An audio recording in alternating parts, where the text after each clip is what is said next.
بسم اللہ الرحمن الرحیم نحمده ونصلی علی رسوله الکریم اما بعد۔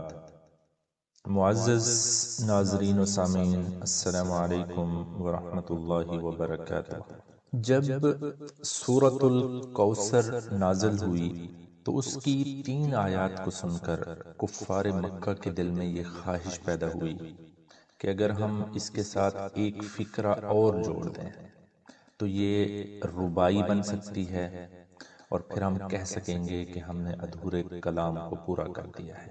عرب کے تمام شعراء نے سر توڑ کوشش کر لی مگر وہ ایسا نہ کر سکے۔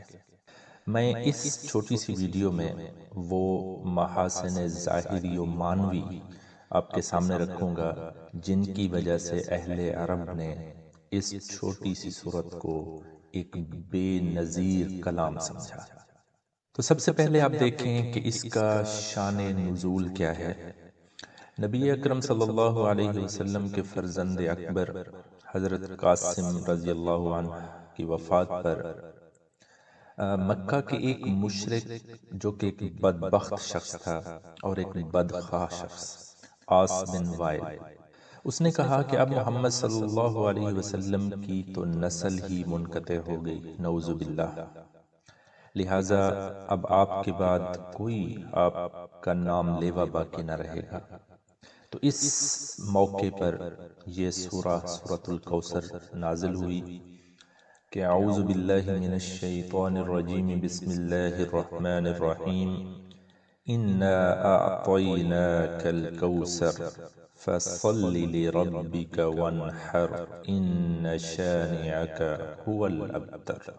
اے پیغمبر صلی اللہ علیہ وسلم، آپ یقین رکھیں کہ ہم نے آپ کو کوثر عطا کر دی ہے، لہٰذا آپ اپنے پروردگار کی خوشنودی کے لیے نماز پڑھیے اور قربانی کیجیے، یقین جانیں آپ کا دشمن ہی وہ ہے جس کی جڑ کٹی ہوئی ہے۔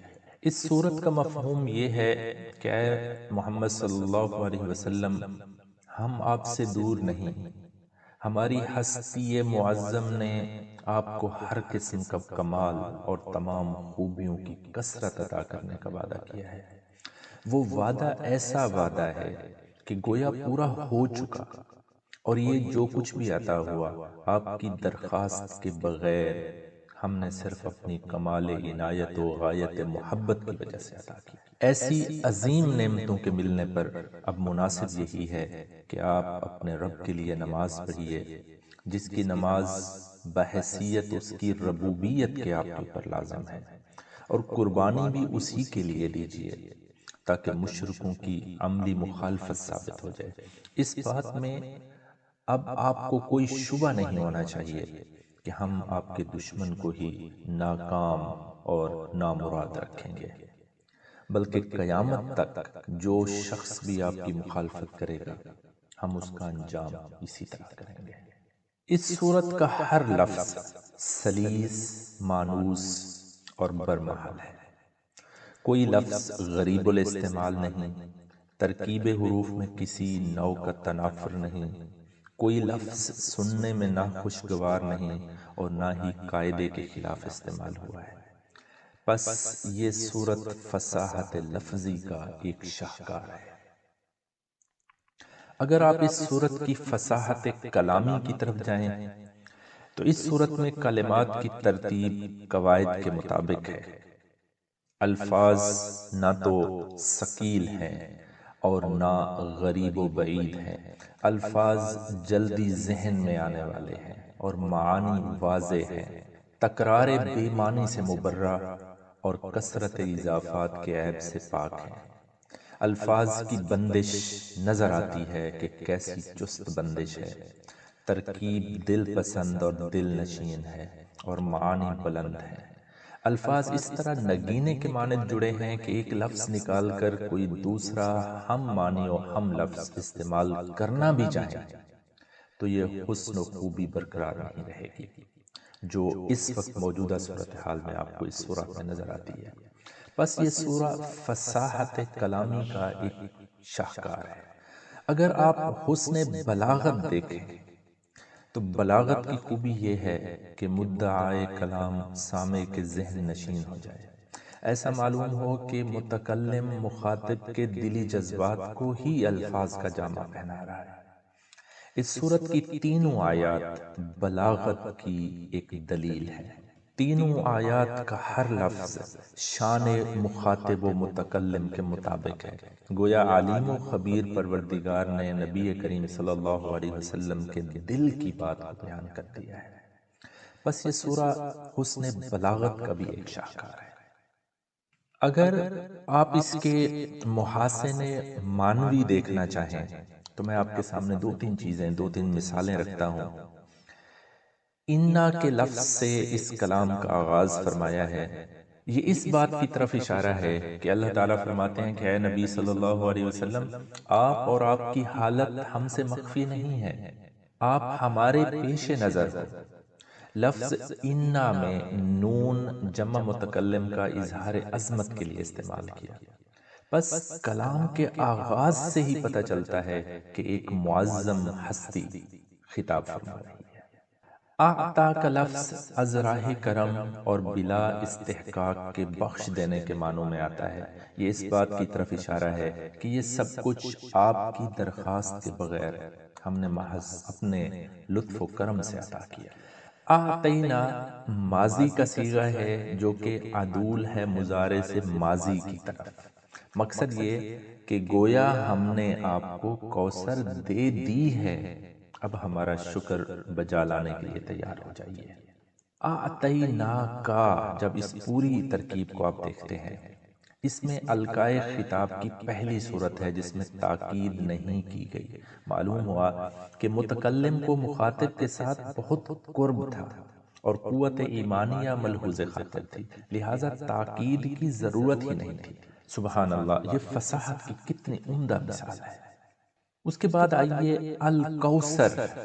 الکوثر کافی معنوں میں استعمال کیا جا سکتا ہے۔ بہشت کی ایک ندی جس سے سب چشمے جاری ہوتے ہیں، اس کا نام بھی الکوثر ہے۔ ایک مرد باعزت، اس کو بھی الکوثر کہا جاتا ہے۔ اسی طرح خیر محض یعنی نبوت و اسلام، یہ بھی ایک معنی ہے الکوثر کا۔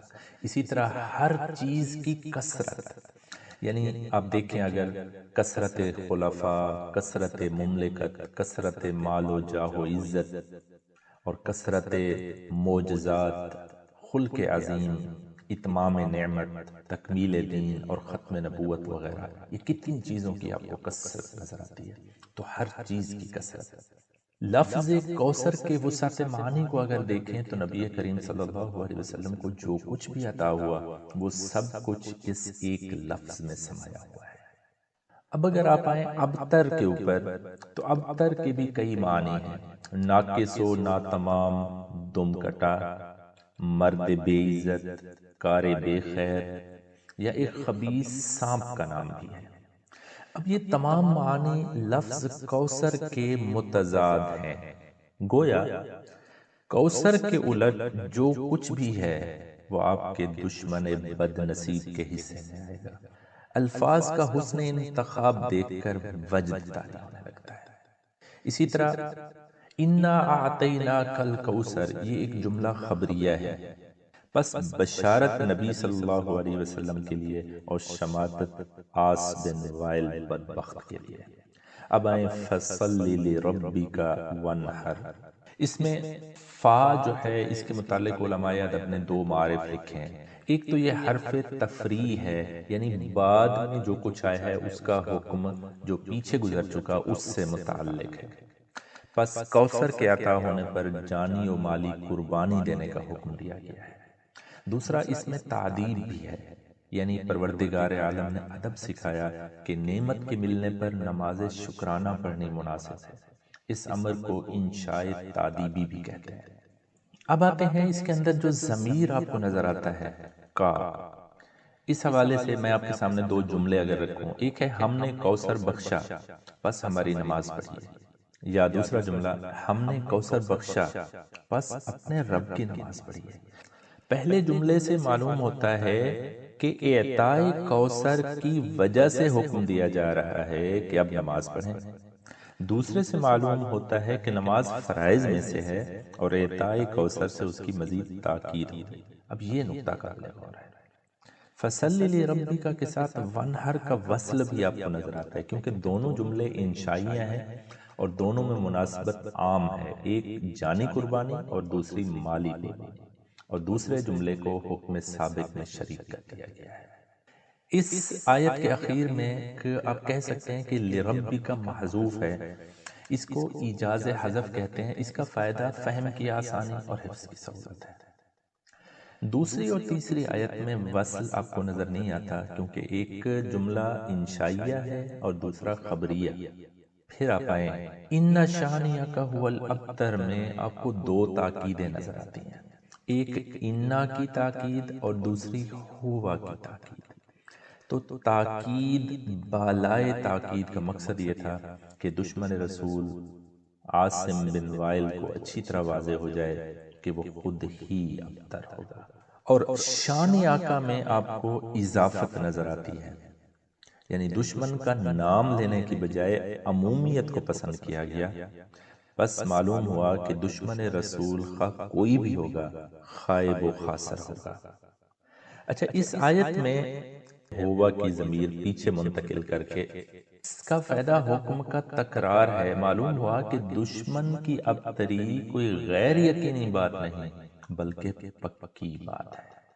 اب غور طلب بات یہ ہے کہ تین چھوٹی چھوٹی آیات میں جو فقط 10 الفاظ پر مشتمل ہے، اس قدر لفظی و معنوی خوبیوں کا موجود ہونا حیران کن بات نہیں تو اور کیا ہے۔ اس میں وصل و فصل، اتناب و اعجاز، کسر و تاکید اور حذف وغیرہ کے محاسن نے معنی میں حیرت انگیز وسعت پیدا کر دی ہے۔ یہ تھے وہ اسباب جس نے اس سورہ مبارکہ کو قدرت انسانی سے بالا تر کر دیا۔ بس سب تعریفیں اس اللہ ہی کے لیے ہیں جو تمام جہانوں کا پروردگار ہے۔ السلام علیکم ورحمۃ اللہ وبرکاتہ۔